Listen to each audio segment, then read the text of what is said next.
I'm going to hand the ball back now to Samantha Guild. Give us a little bit of your perspective, and at the end, then we will have a question and answer session. Thank you so much. When you have melanoma, it's not just simply about going into the doctor's offices. For us, it's about the day-to-day challenges of living with the disease. And so I'm just going to share with you in a moment some of the things that we can do as an organization to support you during that process. So let me just open up the slides. Slideshow, there we go. As I mentioned earlier, we were founded in 2004 after my sister had passed away from melanoma.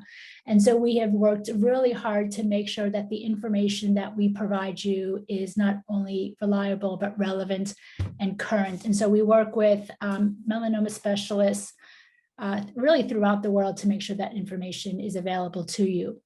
So some of the resources that we provide is, obviously we have these symposiums that we hold throughout the year. We have one coming up this Saturday, and we have one coming up in November.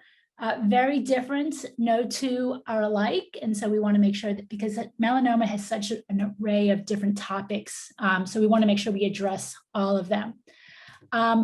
We also are lucky enough to have a physician assistant who works in a melanoma clinic to assist us. And Melissa Wilson is our Ask an Expert, and she runs a webinar series called From the Clinic to the Living Room. And our special guest on October 27th is going to be Dr. Kim Margolin. And she's going to be talking about vaccines 2021. We've heard a lot about vaccines in the last couple of years, but there's also stuff going on in melanoma. And so Dr. Margolin is going to come and talk about that. But this is a webinar that is once a month, and we discuss various medical issues. So please stay tuned for upcoming topics as well. We also know that when having melanoma, there's also the psychosocial aspects of it. And Christina, you were kind enough to share some of those resources.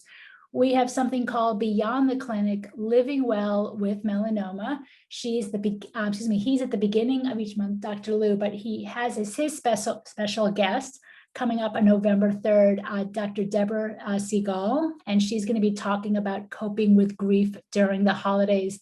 And you can learn more about that on our website, as well as our past guests. The webinars have all been archived, and those are available as well. And then I just want to briefly go over some of the other resources we have on the website. So we have what's called our Symptom and Side Effects Management Resource Guides. What that is that for each of the FDA-approved drugs in melanoma, we have a discussion about what those side effects are, and we provide ways to help manage them.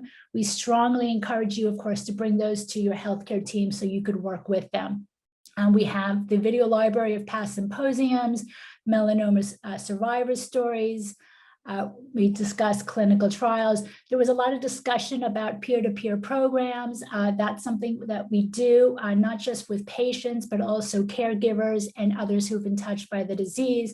And of course, we're always looking for individuals to help mentor others, as well as individuals who are looking for peer support.